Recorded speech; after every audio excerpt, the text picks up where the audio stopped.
L'attentat du marché de Noël à Berlin, sous la loupe d'attentats précédents.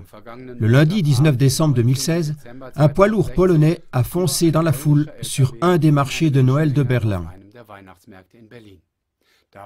12 personnes ont été tuées, 49 blessés, dont plusieurs grièvement. Le terroriste a pris la fuite tout de suite après. Le vrai chauffeur du poids lourd a été retrouvé tué par balle sur le siège passager. La milice terroriste État islamique a revendiqué l'attentat. Le ministre de l'Intérieur allemand, Thomas de Maizière, n'émet aucun doute que cet événement atroce est un attentat terroriste. À l'heure actuelle, il n'est pas possible de tirer des conclusions fondées et définitives concernant cet événement terrible.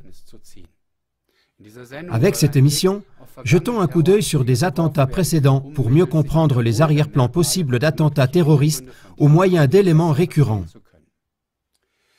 Alertés par le nombre croissant d'attentats terroristes en Europe, différentes personnes qui s'intéressent aux arrière-plans ont analysé sous la loupe les plus importantes attaques terroristes de ces dernières années, et cela dans un travail de recherche très minutieux.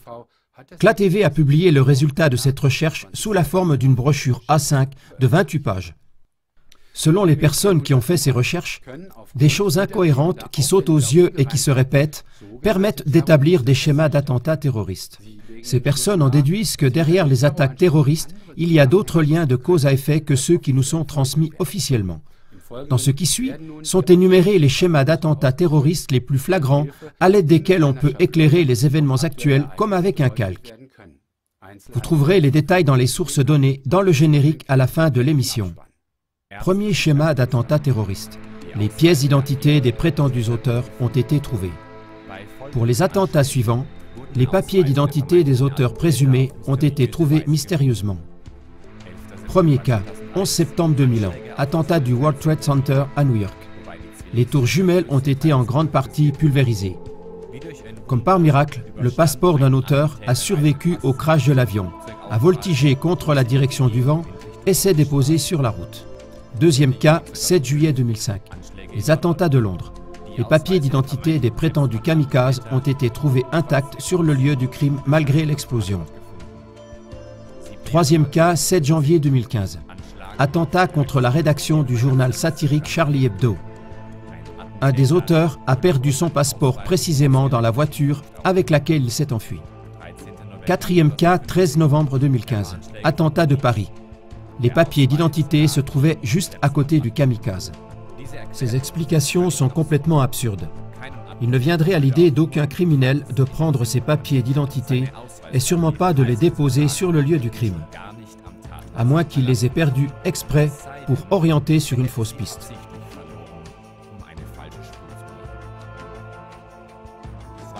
Deuxième schéma d'attentat terroriste. La culpabilité des prétendus auteurs est très douteuse. Dans tous les cas analysés, on a trouvé des preuves écrasantes montrant que la culpabilité des prétendus auteurs est très douteuse. Voici un exemple. Un témoin des attentats contre Charlie Hebdo a décrit les auteurs comme étant grands et noirs. Une journaliste qui a survécu a parlé d'un criminel aux yeux bleus. L'aîné des frères Kouachi, les présumés auteurs, mesurait 1,69 m et aucun d'eux n'avait les yeux bleus. Malgré ces indices contradictoires, de façon étonnante, les autorités ont pu rapidement établir le nom des prétendus auteurs. Cela a été favorisé par le fait que les témoins principaux, c'est-à-dire les auteurs eux-mêmes, n'ont en aucun cas pu être interrogés personnellement. Soit les personnes soupçonnées étaient les prétendus kamikazes, soit elles ont été tuées par la police. Troisième schéma d'attentat terroriste. Des exercices d'intervention en cas d'attaque terroriste sont devenus réalité.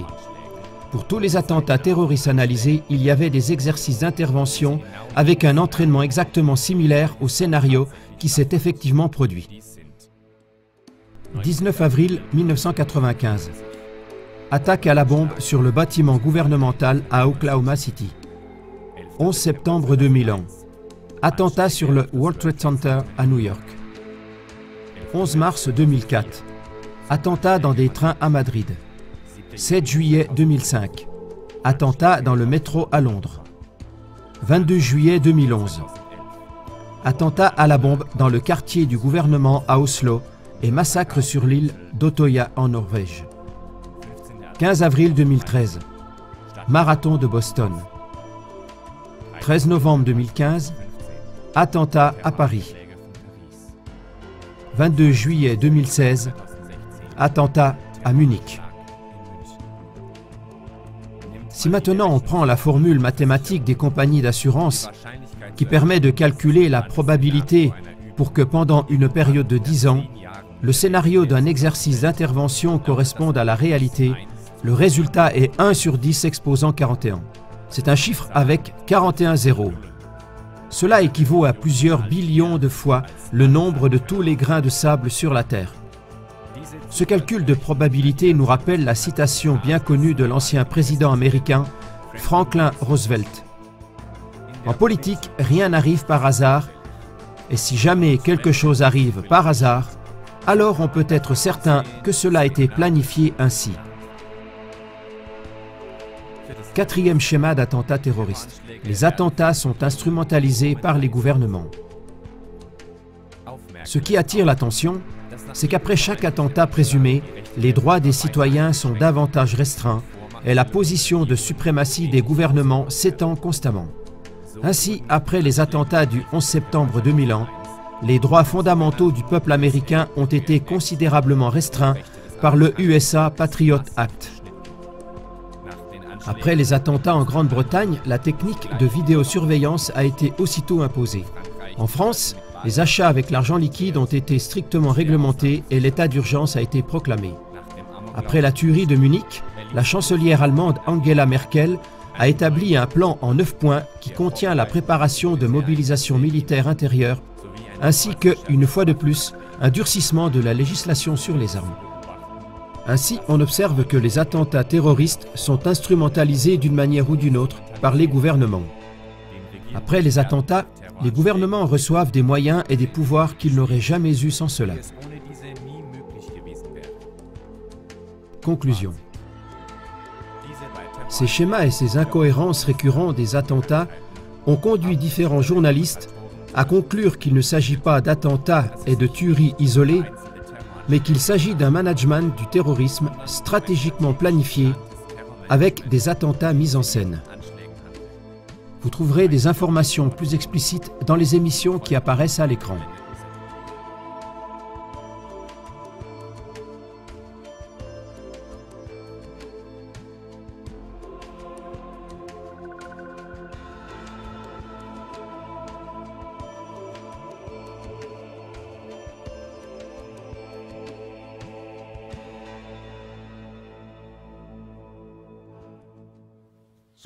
Voici donc ces 4 schémas d'attentats terroristes qui reviennent constamment.